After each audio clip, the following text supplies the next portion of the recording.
Two Pints in a Corner is a music history podcast about the Channel Club in Boston, Mass. Dinky Dawson and Tony Raine are your hosts. They interview channel performers and workers, bringing out stories and memories of the great music and events that came through this iconic South Boston venue. Welcome to Two Pints in a Corner with Tony Raine and Dinky Dawson. Tony is still recovering, and we wish him the best in his new environment. And because he's got a new place that they've got him working out of. And is Tony on with us? And this is Warren yatting on the background right now. This is Warren Scott. Welcome to the Two Pints in a Corner, Warren. And Sean McNally, who's our guest interviewer with Warren. We much appreciate it. So here we go with Two Pints in a Corner. Warren Scott, the major booking agent for the Channel Club in Boston. Are you there, Warren? I'm here. Yes, he's there. Are you there, Sean? Absolutely. And to your point, Warren, now, unfortunately, Tony's not on the call. He's been dealing with some health issues for a while, so we're hoping he's get himself all better and be able to come back in. I've been kind of taking his place recently to help on these interviews while he's recuperating. So we all wish him the best. We do. I wish him the best. We all do. Yeah, definitely. He's a good lad, and the thing is that he's doing his best in every one of us is doing our best with what we got lumbered with all the time. Yep, and that is correct. That's the bottom line here. We're all on health things. Well, you get to a certain age, your body starts going, oh, what are you doing to me now? You can't go out there and do that anymore. Yeah. So we just have to really think about what we're doing. Create music-wise, create this. So, Warren, my main first question I want to ask you is how did you start doing booking as a booking agent? How did you start doing that? Before I was at the channel, I went to Salem State College. And at Salem State, I was the head of the programming department that brought different programs into Salem State. What years was that? Talking Heads, 1979. Oh, I was there in 77 with Tom Rush and John Payne band. Yep, we had Tom Rush play Salem State College. I brought Bruce Springsteen. Yeah. Bruce Springsteen played there a year before I arrived. Well, the engineer in here went to Salem State too, but they didn't have any luxury of what you guys did, and so I had a nice budget to deal with. Yeah, you did that, and so you learned all the ins and outs before you got to the channel. And exactly. Now, how did you get to the channel? How was that started? There used to be an agency in Boston called the Harry Chickles Agency, and Harry Chickles employed a gentleman, Bruce Solar was his name, and Bruce was my roommate at Salem State. He was offered the job of a new nightclub in Boston. Prior to the channel, it was called the Mad Hatter. The Mad Hatter, that's correct. And he was working at the agency, and they thought it was a conflict of interest. So he called me and he asked me would I be interested. So I went into Boston and interviewed with Harry right after he had an interview with Don Law. Don Law was walking out as I was walking in. Oh wow! And I got all the skinny on what went on during the conversation, and I told Harry straight out. I said, he's not going to favor you. He's going to put his acts in his rooms, and he's going to use you as just for the crumbs. He's not going to put the main attractions that need to go on this stage. Yeah, true. He's gonna save them for his clubs, the Paradise, the Orpheum, and so forth. Well, it's true. Nancy is here. Was Don Law's first booking agent. Nancy was. She was. Yeah, Nancy was Don Law's first booking agent when he started his stuff. I had Don Prior to, loading trucks for me when I was doing gigs. yeah.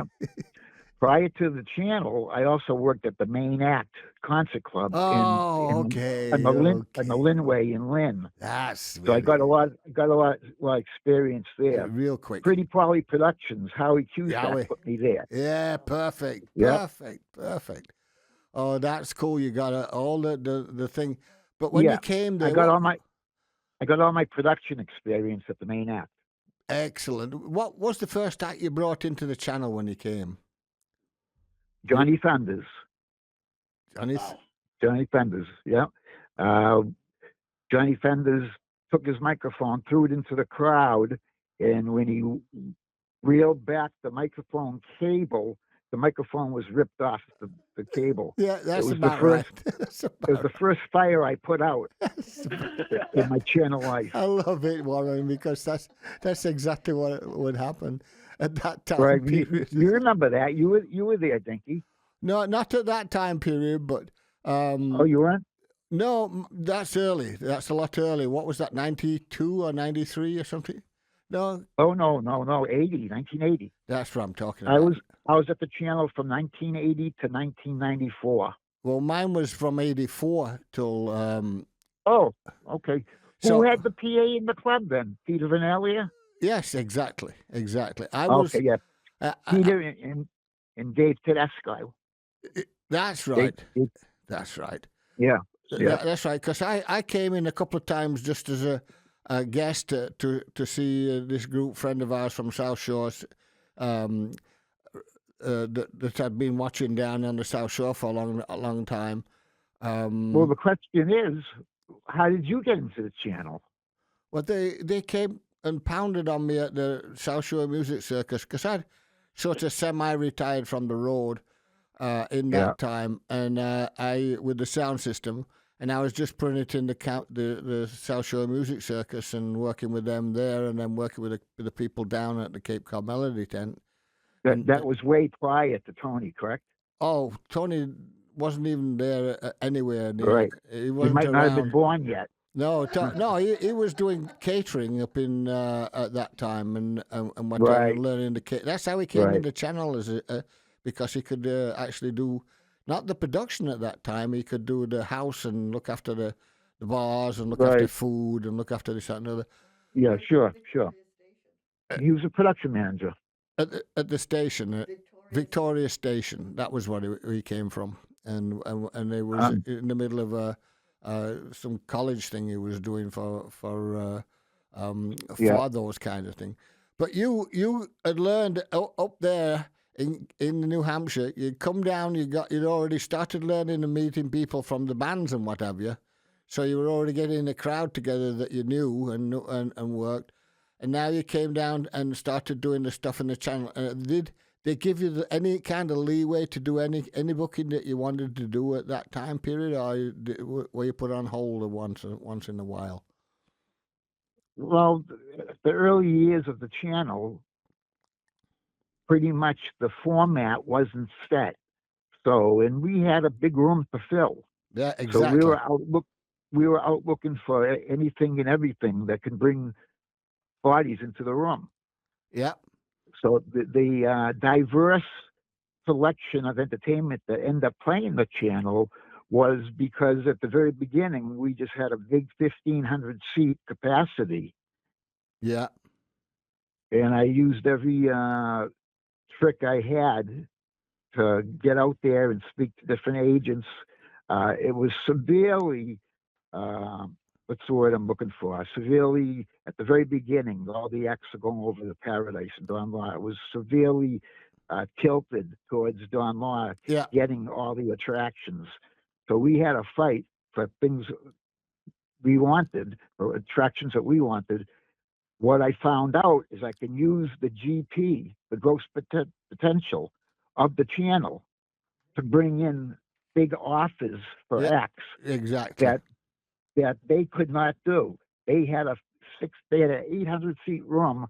The Paradise was their nightclub equivalent to the channel, so they were putting in offers of an 800 seat capacity compared to what we had, 1,500. So $10 ticket, 1,500 people, it's $15,000.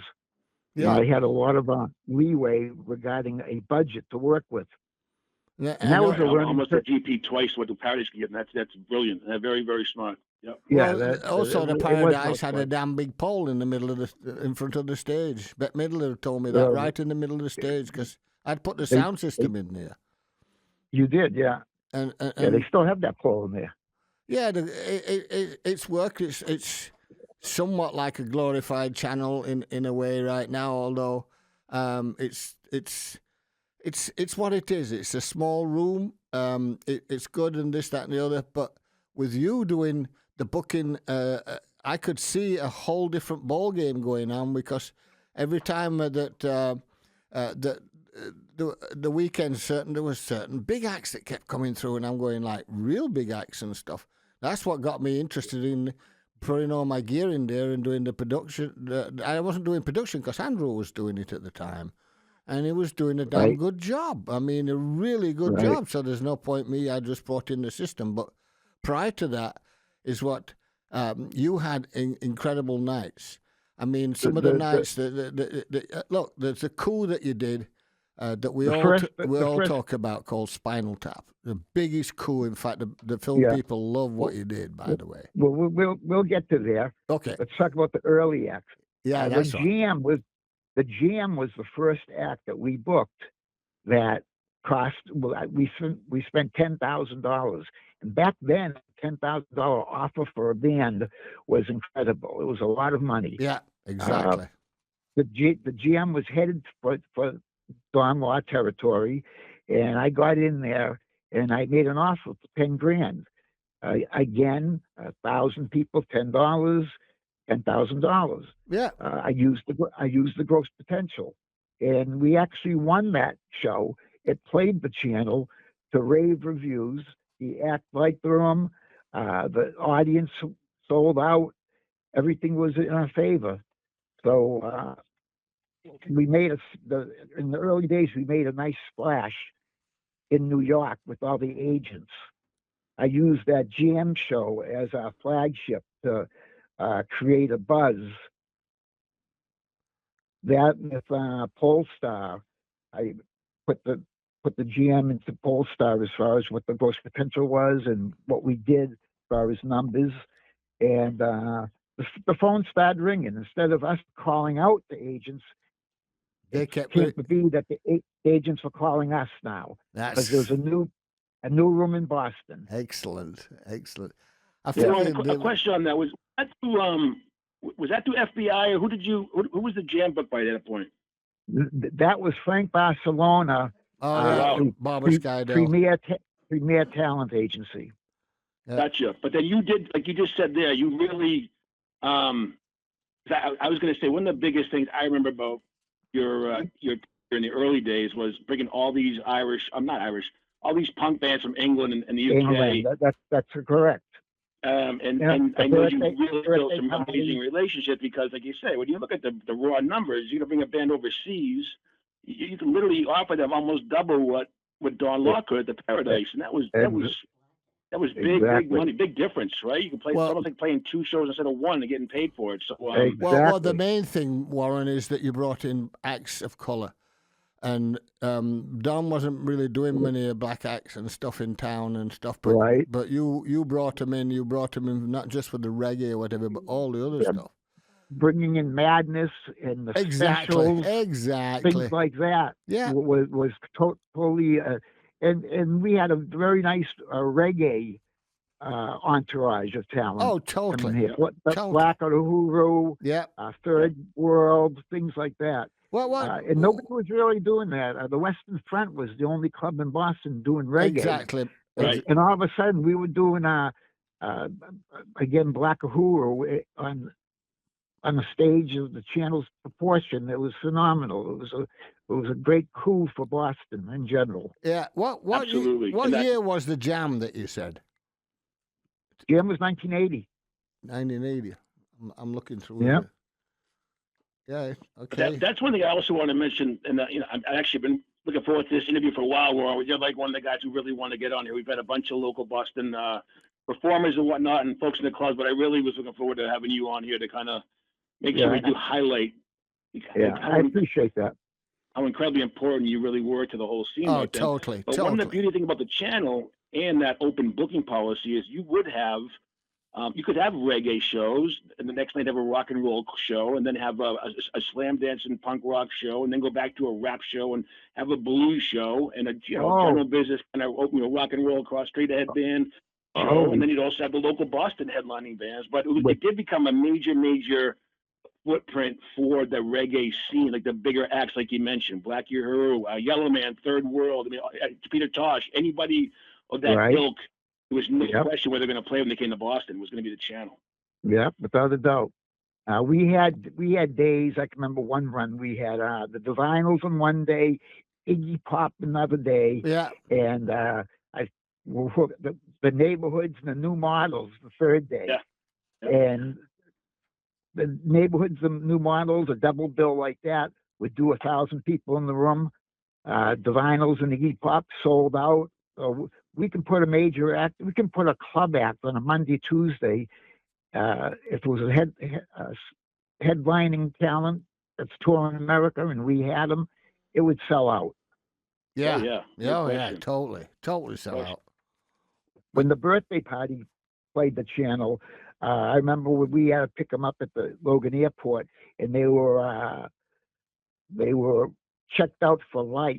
They had lice on them, so they had to be bombarded with the whatever that stuff is. They had a de-licer. And I remember I had Nick Cave in my Volkswagen that had no floor in it, driving back from Logan Airport to the channel. And I had to make a couple of runs to get to the band. I wasn't hip to limousines at the time. Right. Oh, it was a whole different world back then. Absolutely. That's crazy. That's a great story. So I'm actually glad Dinky's first couple of questions were where I was going to start this as well. Like, where you got your background in the schools. So Salem State, you were starting to take over the programming. I'm just curious, like, what got you even into that field? Were you a music fan? Were you organizer? Were you just kind of happened to come across the music thing, or just more background? Well, I was a pseudo musician at the time. I actually was taking guitar lessons and failed miserably at it, though. I always loved music, and it was because of my love of music that when I was at Salem State, looking at different opportunities I could have to augment my diploma and so forth, I looked at the programming at the Student Government Association, the SGA. Yep. Oh, I like it. That's awesome. That's really cool. Really cool. Yeah. So I started doing it at Salem State. At Salem State, my roommate was the editor for the Log, which is the on-campus newspaper, and the president of the Student Government Association, Gary Hamilton. He was also a roommate of mine. So we lived in one flat in Salem, and it was all the key people who ran Salem State. That's awesome. That's great. fantastic. This is all student union stuff, right? To the point that the president of the college had to sit us all in one room and talked about separating us. Yeah, it was quite a thing. A front page in the Log about the going-ons on Roslyn Street. On Roslyn. Rosyan, Roslyn Street in Salem. You guys were the entertainment directors and all the causes, all the chaos on campus. That was you. Everybody was under one roof. Too much power. I love it. Yeah. You guys, so I think back then, Warren, and maybe I'm wrong. Correct me if I'm wrong, but Pretty Paulie was providing a lot of that talent. I mean, I can just think for when I was at Northeastern a few years later, they were pretty much, the agent that was smart enough to partner up with not just like Boston bands, but I should say especially Boston bands, but a lot of the touring bands were coming through. They were trying to pick up a college gig, in between a play in a major, like a city in New York or Boston. They want to pick up a college or, an underplay where they can make extra money and get paid way more than they should have gotten paid. But was Pretty Polly also handling this? Was that your first contact at Salem State? Or how'd you go about finding the talking heads or what? Well, Howie was my contact as far as national attractions. I bought my talent through Howie. Pretty Polly was a powerhouse back then as far as booking entertainment in colleges. I would actually call Howie in the early days if I wanted an act and say, Howie, I get this act coming in, or potentially I have an act coming in on a certain day. Can you buddy up with me and bring an offer in so I can give the band a very worthy offer. Sure. If I had him in on a Saturday, maybe he can do them on a Friday night somewhere in a college. Smart. Yeah. Very smart. So we did that. We had to do everything possible because of the tremendous power Don Law wielded over live attractions, as he does today too. Yeah, it's crazy. Nobody's ever broken that stronghold, although there's people who have made it into the business and they're successful. But back in those days, it was Frank Russo from Providence, Rhode Island, and Don Law out of Boston. And if you bought talent, you bought them from one of those guys. And I wouldn't do that. I wouldn't buy my talent from Don Law. I was solicited by Don Law to buy talent in the early days, but that I think was their way of getting their foothold into the club. Yeah, I wouldn't buy talent from them. If they gave me if they bought talent to me, they would actually give me the idea to go direct. Oh, yeah, sure. Sure. And I used to do that. So they stopped doing that because they noticed that, right. They brought me in attraction to book. A few shows. That's great. Yeah. So that's great. So I just looked through. I just looked through everything, and I find that May 29th, 1981 is the Jam, and Boy's Life after that. Oh, was it 81? Was it 81? It was 81.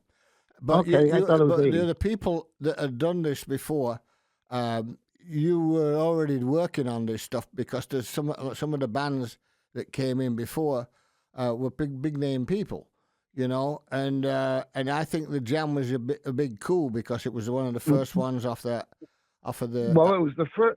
It was the first act that we paid so much money for. Exactly. If you look at all the other bands, you know, 2,500, 5,000 was a big ticket to pay a band back then. Yeah, to pay a band 10,000 really made an imprint on what we were doing in Boston. And also the word gets out, Warren, right? Because of course, the Jam are going to tell the other friends and other bands, hey, these guys are paying big money in Boston. Go through them. That's exactly right, Sean. They were treated to an amazing stage, and the production obviously got better and better as when Dinky got his stuff in there. But there's really nothing else like it, right? So if you just like that into to be kind of your beachhead, and it kind of built from there, which is brilliant. Then it really FBI, Sean. Because each day, look, Warren, the amount of shows that you had 7 nights a week to book, and sometimes 2 shows a day with 2 different styles of genres of music. Oh yeah, you were booking them, and then as you got into the other years of 84, 85, 86, 86, 87, with those, you got into some really good stuff. I mean, even though the other stuff was good, but really good coups, you know. Really, Steve Morse helped that process, Dinky. He did that interview with me, which was half a page on the right hand side of the newspaper. If you know anything about the Boston Globe. If you know anything about advertising, you'll know that above the fold and below the fold means something. This was above the fold in the Boston Globe, and I took that and I did a press release with it, and I sent it out to all the agencies. So people that we hadn't talked to yet, they knew. Trained on to what we were doing. That's awesome. That is awesome because you had the initiative to do all that and think, let's do this. Let's see what happens. And Sean, you mentioned FBI. FBI. That's what we're waiting for, both of us. Frontier Booking International, who had other companies, IRS. Was their record label, I believe, and they had CIA was the management company. FBI was it was the Copeland brothers. Yeah, Ian Copeland and the dude from the Police. Stuart Copeland, Stuart Copeland. They owned the biggest agency for international bands out of New York City, and we started booking with them, and numerous acts came from them. Yeah, definitely. I can go on. I can make a list of acts that that came from FBI. It was one of our biggest supporters at the time. Right, and that was important, right? Because again, it's to the same point of when they realize they can start making a much higher guarantee or walk out the door money with their acts, and of course it means more money for the agency. So it's like, why wouldn't I go to the channel with Warren when we can get paid, $5,000, $6,000, $7,000? They take their 10% over their fee was, so it made sense for everybody, right? It did indeed. A lot had to do with the money and the gross potential of bands. That's what it but was. It also had to do with the sight lines, the PA. Yeah. Everything got accolades. As we did a show, we would hear the repercussions. The bands would come into Boston. They'd play Portland. They'd play Boston, then they'd play Rhode Island. When the band left Boston and played Rhode Island, we'd actually hear scuttlebutt, what was said about the show the night before. Oh, yeah. And people were raving about the PA, the sound system, the sight lines, the amount of people that were in the room, the advertising. I mean, we had great people working for us at the time. Yeah. Lisa St. John did a superb job. Oh, wonderful. With posters and leaflets, advertising. All her art direction was a tremendous help in the early days. Yeah, very talented. I agree. I totally agree. I mean, even when we came in '84, I mean, the stuff that was coming down between you and her and what was really happening in there was just sensational. Even when you had Brian Washburn working on the local bands, and David Mars and stuff working with him. I mean, the things were getting good, but the main factor is you were the boss. Not anybody else. Not anybody else coming through. You did the thing. Yeah. I got the stuff from you, like the riders you gave me every time when we worked together. We followed through on the riders. We didn't cheat on any of them, and they had a good time, especially with Whalers across the road. When we advanced the shows. Yes. Yeah. Well, actually, the boss was Harry. Yeah. But well, Harry learned very early in the game to let the bookings go to the booking office, which was my office. Yeah, our office. Exactly. Exactly. But once in a while, he'd come up and he'd knock on my door and say, you got April 3rd available? Hold that for, for Muda Baruch is coming in. Yeah, exactly. Or one of his reggae acts that he liked. He programmed some of the reggae bands out of Lust. You're right. You're right about that. He was big into the reggae thing, which for sure. It told me Kevin went down to a bunch of places with Kevin Almer there, the Black Star Liner. He went with Harry to a bunch of places with Peter Tosh and this, that, and the other. Then Peter ended up doing. You guys promoted. I wasn't there for this, but you promoted him at the Castle, Peter Tosh, and you had Channel and the Strawberry Boss had a bunch of. Straw Boss. It was Straw Boss, not Strawberry. Levy. Levy. Guy from Strawberries. Strawberries Records and stuff. He had but between the two of Harry and him, they worked out some kind of deal to do the Castle there with Peter Tosh and a couple other people. The original Kingston A Day show and stuff that was out. Yep. And then it came back. It came into the channel, and it was just sensational. I mean, just the whole thing about them pasting. Well, in time, we used our power that we earned. Yeah, and we did other things out of the channel. We'd actually have to because an act like the Whalers, for instance, they came in. And the original Whalers, Bunny Whaler. Yeah, Bunny. They were so big that the channel was a small capacity for them, 1,500. So we put them at the time in Heinz Auditorium. Yeah, I remember that. Did 3,000 people. Yeah, it's good stuff. It's good stuff because you see, that time period, you really, but you and the office there was putting shows into the channel that would never ever play Boston, but during that time period, they played Boston, and they loved to come back there now. Einsterzender Newbatten, Oh, you wow. can pronounce that. We put that as a channel, and nobody knew what it was. The Spinal Tap, Yeah. very an act that played the channel. Okay, now you're going to tell the story. Come on, I want to hear the story about you getting this. Some people weren't even hip to who the act was, but as the movie came out, This is actually an awesome story. I definitely I knew we'd get to it at some point. I have a lot more stuff I want to talk to you about for sure, Warren. But I, I'll probably end up doing 2 or 3 with you because honestly, there's just so much to talk about. But the Spinal Tap and how it happened was really, really, really your brainchild. And it'd be great if you want to spend a few minutes just kind of talking about how it came about. Like I said, it was completely like not even it was not a touring act, right? So just walk us all through how that whole thing worked, the process getting Spinal Tap. Exactly. It wasn't a channel. It was a touring act. I'd have to do my due diligence prior to getting the show. If I saw an act that was charting in the Billboard Top 100, I get my eyes and I want to put my hooks into that act. I have to do my due diligence and really work at getting that act because I knew that act was headed towards the Don Laura organization. Sure. Well, I had to assume that.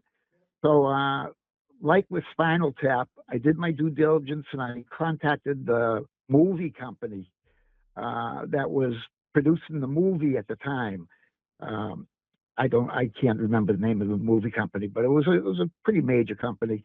And I got a hold of one of the bigwigs over there, a lady, and I talked to her at length about what the channel was doing, how long we've been there, and what we can do for the act.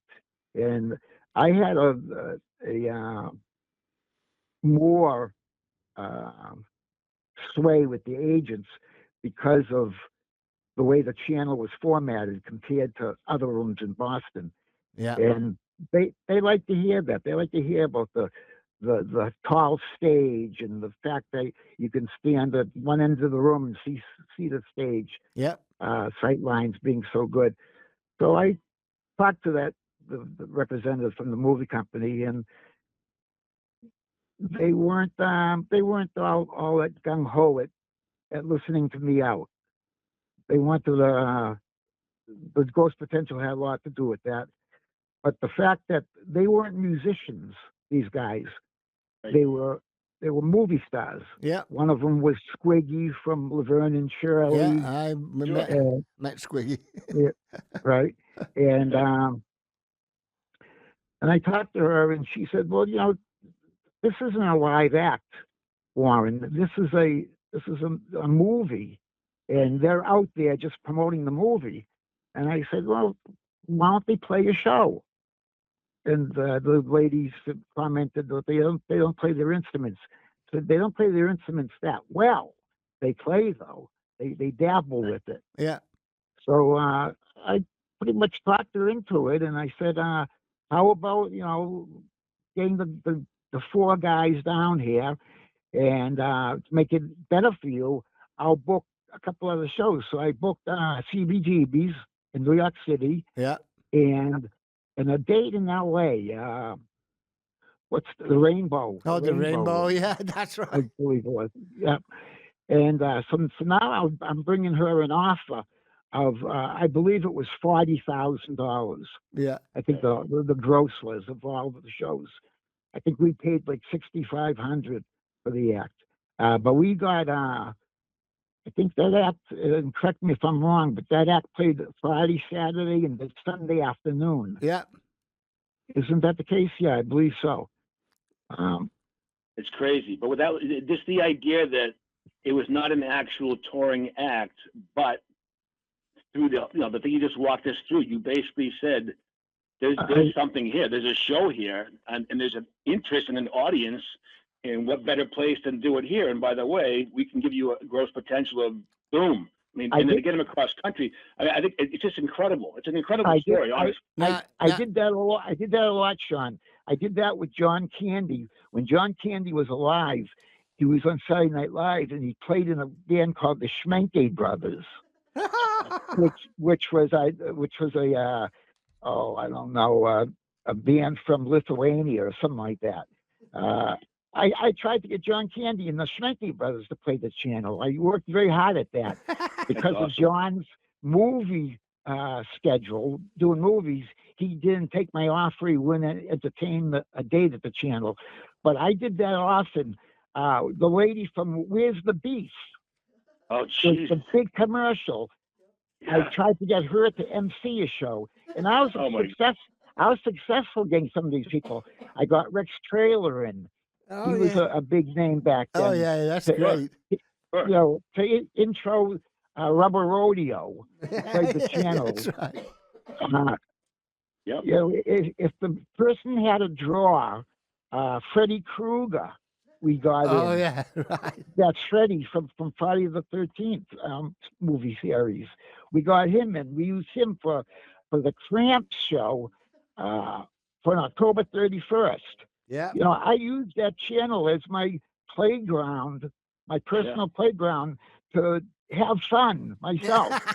Because I knew that fun would translate to dollars in business for Harry, Joe Cicerone, and Richard Clemens, the three owners of the channel. So I'd do that all the time. I would use, you know, like I said, it was fun. Where's the beef? You know, what the fuck? I thought that would be entertaining to have the girl up there just to say the words, "Where's the beef?" Yeah. You know, and then, and ladies and gentlemen, please welcome, and that's it. You know, so I did that a lot. So let's go back to the Wait a minute, Dickie. I did that one time, and it turned out to be a very, very successful night. I did that with Divine. Oh, Divine, yeah. John Waters, Mink Stoll, Oh, yeah. the Eggy Lady. I took all the characters from John, what's his name? John, the director. John Waters, right? John Waters. Waters. Right, John Waters. Well, I brought him in. John Waters talked on stage, and Divine did a pre-recorded disco show. I remember somebody threw a chicken on stage, and he kicked it into the audience.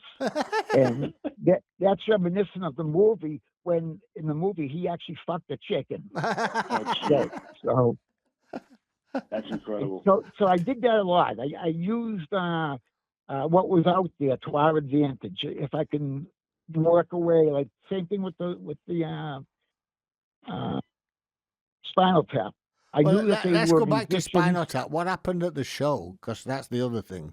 There was some event that happened that was pretty cool. Well, some of the things I did went over like a lead pipe, actually, on that show. I had in the dressing room cucumbers wrapped up in tinfoil. And if you remember the movie, right, so I did that stuff. Do you remember the midgets I remember it, yeah. I brought in a couple of midgets. Oh, God.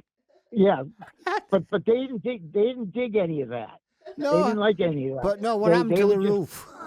Right, well, that's what I'm getting to. So they were just interested in the show because they were nervous. I think they were. They were nervous. It was the first time playing live. Yeah, and of course. And they were on stage rehearsing that afternoon, the load-in, I think Friday afternoon, and it was a torrential downpour outside. And sure enough, the stage starts to leak. Yeah.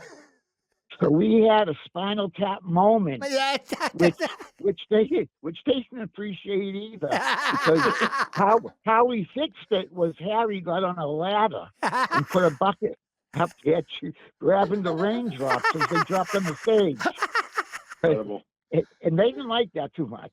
No, but it was typical Spinal Tap, though. Amazing. Yeah.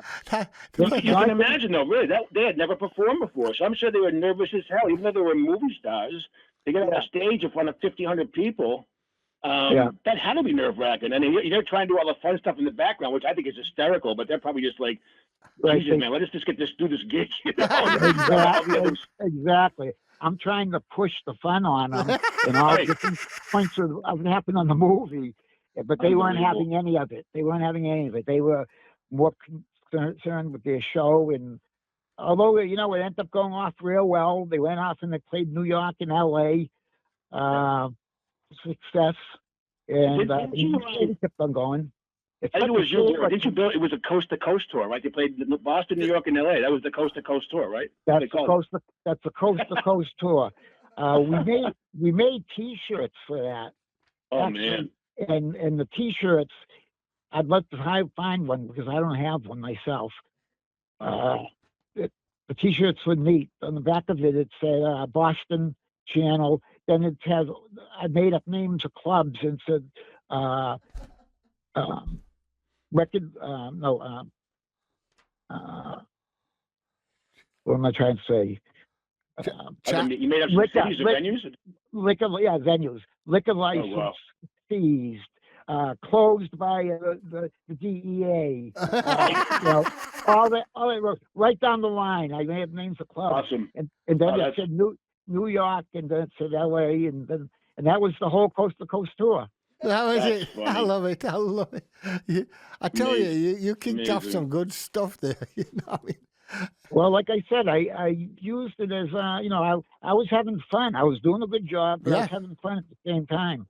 There was many opportunities in the early '80s. One thing I go back to, like, and this is even before I got there in '85, I think, and so this is before I got really associated with the whole Boston scene. But I remember like going back to the archives and just talking to friends after I got into the scene about just some of the bands that you brought in. Were like, I'm just going to read a few of them because it's insane. This is like the first couple of years.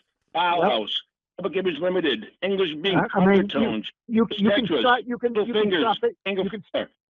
Yeah, you can stop it. I mean, Boingo Boingo, Plasmatics, The Fear, Dead Kennedys, Circle Jerks, The Cramps, Killing Joke, Black Flag, Nina Hagen, New Order. I mean, there was so many. Bow Wow Wow. There were just so many. There was all these really cutting edge bands. This is the time when MTV's getting going. It was like really, really exciting time in music. Yeah, it was. I mean, the intellect was different too. I mean, I was hip to these bands. I used to read CMJ, the College Media Journal, as well as Billboard and so forth, Cashbox and all those type of things. But to use your intelligence back then and do some booking seemed out of limits for my competitors. They just didn't get it for some reason. And I was seeing all these acts. Bauhaus, forget about it. That's a score. Totally. The acts that you just mentioned. And there's a story that goes along with every one of those acts. Oh, for sure. And one thing, it's I've always kind of looked at the channel as kind of being like the underdog. Wait a minute, guys, hold on. I got to put you on hold for a second. Good. Oh, this is wonderful. Oh yeah, we'd have to have a multiple interviews at Warren for sure. Oh yeah, you have to get him and Andrew together at the same day. Absolutely. Oh, the stories. Oh, well, he's doing his thing. Wait, we'll give him a minute. Yeah, that's the other thing we're going to ask him. We're going to ask him if he booked George Clinton. Sure. I'm sure he did, but we'll have to check. Because he booked everything that was the big stuff on here. No, quite. But it also gave all these Boston acts like a real chance to play, almost like in an arena stage. That's exactly right. Oh, amazing opportunity. Sean, and a lot of these guys you really are 100% right. I like that. All right. I got a medical issue that I'm dealing with. Oh shit! Sorry. Down in North Carolina, so she just called. That was the surgeon on the other line. Oh. Okay. But let's hang on for a little bit longer. You get blessed. No, I can wait. I told her I'd call her back. Well, we won't be on here. We're going to have more than one interview with you for sure. There's just too much to talk about. There's too much to talk. You've got so much good stuff because it's you, Warren. You did a lot of great work. I was just starting to say before you had to step away for a second, Warren. I always looked at the channel as kind of like an underdog venue to Don Law because, like you say, to this, and this is 2026. Don Law is still the preeminent booking agent not just in Boston, but the whole Northeast. And in fact, he's tied in with all of, Ticketmaster, Live Nation, it's a nationwide, it's a worldwide beast at this point, right?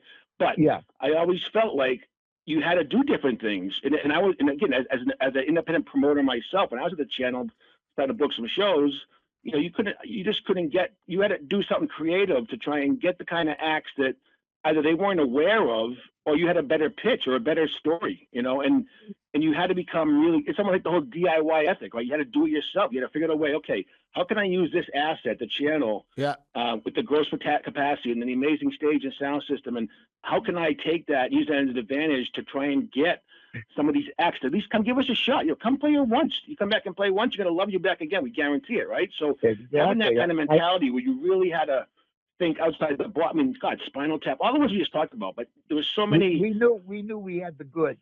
We knew we had the goods to satisfy the performers once they're in. I always told Harry, don't worry about it. Don't worry about the money. If we're paying a lot of money for an act, don't worry. They're going to make on that. They're going to make the money, and they're going to have a great time here. And moreover than anything, the audience is going to love it. They're going to have a good time. It's going to get good reviews. So he believed me, and he went along with the program. And a lot of it, a lot that we did got the support of management at the club at the time. Yeah, because he could see the potential of what you were doing all the time and doing a really good thing, And it was totally out of their bandwidth as far as bringing in some talent. Again, Einde Newbarton from England. Sure. What are you doing, Warren? You're using our money to, trust me, it's going to work. And many times I had to go into their office and say, have I done this before? I know what I'm doing. Trust me. Right. Let's do it. It's going to work out.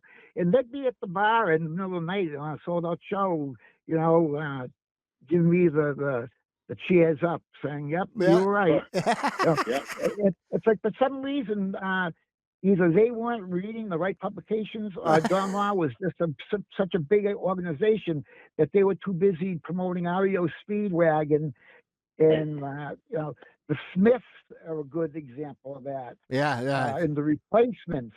We put them at the Opera House.